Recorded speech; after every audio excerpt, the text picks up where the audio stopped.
ការថែទាំមេបាដើម្បីឲ្យទទួលបានផលច្រើនទទួលបានផលិតភាពសុទ្ធខ្ពស់សុខភាពល្អយកផលពីវាបានយូរអង្វែងយើងក្តាប់ទៅលើពីរកត្តាធំទីមួយការលេងបងប្អូនកុំសូវលេងមន់ចេញក្រៅពេកណាបាទបើសិនជាយើងចង់លេងវាបងប្អូនត្រូវឲ្យវាស៊ីចំណីឲ្យរួចរាល់សិនស៊ីចំណី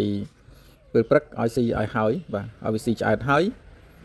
បងប្អូនលេងចុះលេងចេញមកក្រៅកន្លះម៉ោង1ម៉ោង2ម៉ោងអីចឹងទៅត្រូវឲ្យវាទៅវិញអញ្ចឹងណាអានឹងបើសិនជាករណីត្រូវតែលេង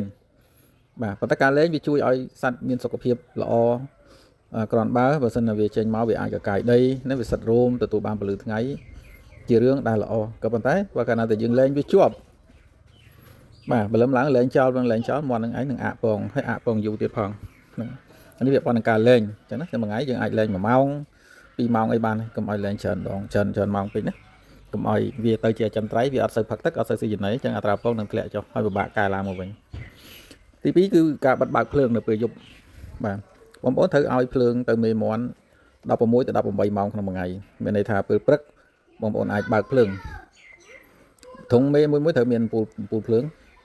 បំភ្លឺបាទម៉ោង5ព្រឹកយើងបើកភ្លើងដើម្បីឲ្យមន់វាចុះមកស៊ីចំណីហើយមន់វាក៏ប្រកាសពូជនៅពេលព្រឹកហ្នឹងដែរហើយដល់ម៉ោង7ព្រឹកហ្នឹងបាទម៉ោង5ព្រឹកបើកម៉ោង7ហ្នឹងយើងបិទវិញទៅហើយល្ងាចម៉ោង5ល្ងាច6ល្ងាចយើងបើកវាសិនហើយដល់ម៉ោង7យប់បាទយើងបិទនេះជាការផ្ដល់ពលឺឲ្យមន់ឲ្យគ្រ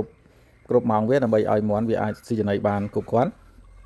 ហើយវាអាចប្រកាសពូជបាននៅពេលល្ងាចនិងពេលព្រឹកបានសមស្របវាធ្វើឲ្យអត្រាកំណើតឡើងខ្ពស់ហើយពងមានការថេរល្អនេះជាវិធីសាស្ត្រ